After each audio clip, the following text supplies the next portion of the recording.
Hello, parents, and welcome to the virtual back to school night. This is for geometry. I'm Mr. Jameson. That on the screen right there is my little Bitmoji, so welcome. You made it to the right spot.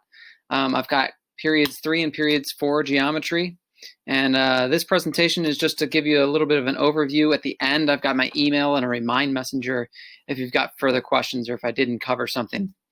All right, so let's move on through. So how do students access our course? So they go through Canvas. So Canvas is where we're going to do all of the learning.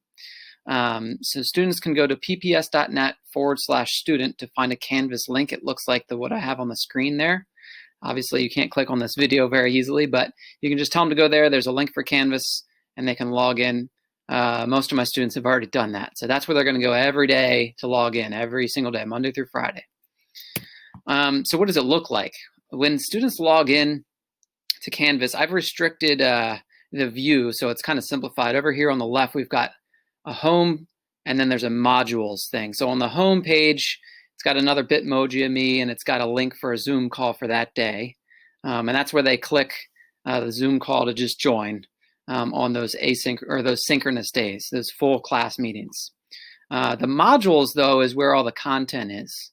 So after they may have joined a meeting already, most of them have, but the modules is where I'll send them. And so you can see I've got a screenshot here of an example of what it looks like. I've got the agenda is listed first, and then you can kind of see that the things below it are grayed out. And that's just because I want them to do it in order. So when they click on the agenda, that'll bring them up to a screen that shows the agenda, and then there's a next button to get down to, in this case, it would be the warm-up. And sometimes there's only like 3 items, and sometimes there's more, depending on if it's a synchronous day, I might have a little bit more, or an asynchronous day. Wednesdays are usually pretty short, as you can see. So that's what it looks like. And they typically, every day, new module. So it's all going to be organized that way. The newest day is right up top. So if you logged in on a Friday, you'd see Friday and the date right there, and they can work their way through. If they missed Thursday, they just go a little bit below, and they can see that. I encourage you to have your students show you what that looks like. It's try to make it simple. New day, new module. Let's see, what do I use to help them learn? Well, I use 3 main apps so far, Desmos, GeoGebra, and Jamboard. So with all of those, they're interactive. Desmos is a graphing calculator that they've got some teacher lessons in there. This is a screenshot of that. This is where we were doing some transformation, so I just grabbed a screen where they can really interact. And so there's different slides, and they can work at their own pace on that. In those lessons, they ask for feedback a lot from students and type things in. I can track where they're all at, how far they're getting, or if they get stuck. I really like those. GeoGebra is another program. The formatting's a bit different than Desmos. And then there's Jamboard. Now, with all of these, logging in hasn't been an issue so far. We essentially are using all of the same PPS Google account. So your child has a PPS email account that's assigned to Google. And so when they go into Desmos, they can sign in through the same exact login. They can just click on the Google symbol, and they'll be able to be logged in.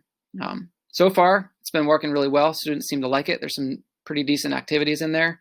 I'm sure I will add to that as we go with more apps. We're trying stuff, but so far that's where we're starting.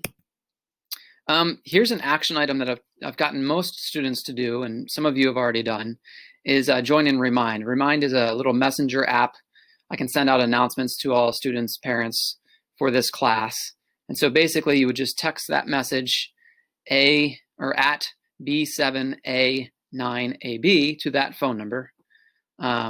If you don't have a phone, or if your student doesn't have a phone, we have a workaround, but it would just go to your email.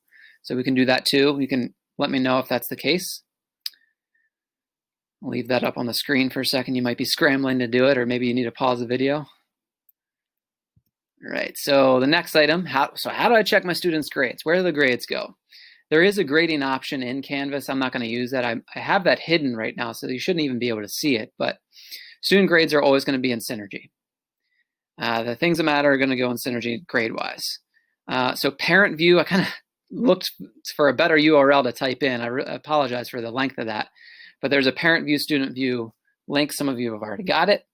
That's where the grades are going to go. Always in Synergy, and I'm pretty good about putting the grades in there in a timely fashion. Usually within 24 or 48 hours, the grades are in there. How are the grades calculated? 20% is going to be classwork, homework, assignments. 80% is going to be tests. Students can retake tests, try to provide a lot of opportunities to demonstrate proficiency. So what that means is if they do poorly on a test, we can retake it. But that 20% supports that 80%. So all the classwork and the assignments we're doing kind of build towards that understanding. So by the time they take the test, they're good to go. It's very different now because it's online. So, they're a kind of group in nature because it's all online. Synchronous time versus asynchronous time, the question of the year so far. This is a quick calendar. You don't have to try to interpret that all at once, but this is my version. Okay, I simplified it to some degree. I just started telling students it was called independent work time rather than saying it was asynchronous, because that's basically what it is. Although they can work with all their groups, I'm just for now calling it independent work time. I'm still available. So the mornings are synchronous times. That just means full group. Okay, so there will be a Zoom call. They join that. I'll still be directing them towards Canvas to work through some things, but that's kind of a full group. So you can see periods 3 and 4 when I have your student for geometry. That's on Tuesday, but on Monday, they should still be logging in and doing something. Okay, so although it's not a full class meeting, it's not required to do a Zoom call right then. They should still be working on geometry on Monday. On Tuesday, it'll be full group. They'll still be doing something. Wednesday, they'll still be doing something in Canvas. Thursday, it's independent. They're still doing something.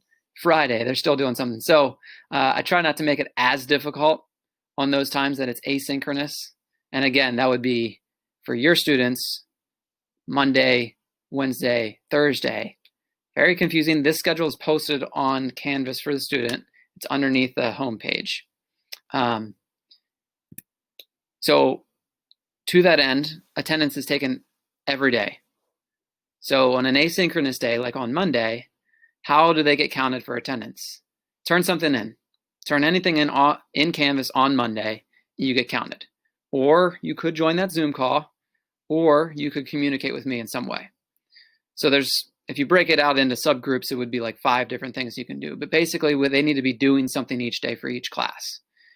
So on Monday, I should have seen that they turned in the quiz. Tuesday, they join the Zoom call. Wednesday, they do something in Canvas. Thursday, they do something in Canvas.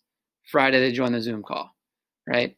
Other options, and students have used this, as email, phone, using Remind. Ideally, they're learning each day. They're doing some assignment, no matter what day it is. In full class meetings, these are some of our norms. This is a little virtual classroom I created with some different features we did together. We have this norm of mute when we're not talking, be respectful of others, turn your video on when comfortable. In our breakout rooms, when they're in smaller groups, these are the norms we came up with. So having their mic on and talking with each other, being respectful, listening to each other and asking for help. And we had a whole activity with this, but these were the ones we stuck with. And then, of course, we're going to try to be Franklin strong. So these are the norms that we came up with together in class. And then we reinforced the Franklin Strong acronym. So what are we going to cover this year? We're going to cover transformations, lines and angles, similarity, congruence, trigonometry, coordinate geometry, circles and volume at a minimum. Some of these we will spend longer on, some of it we'll cut shorter, and I hope that we'll be able to do actually more than that.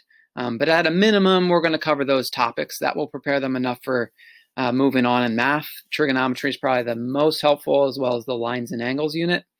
But we'll dive in deeper provided we have the time. So we're going to see how it goes. Hopefully we'll do more than that. Ways you can contact me. There's my email and on Remind Messenger again. Those are the 2 easiest ways. I recommend the Remind. And that's basically it. So I don't want to make the video too long. I appreciate you taking the time. Again, if there's other questions that you have or concerns as they come up, please don't hesitate to ask, and I'll let you know. Hope we have a great year.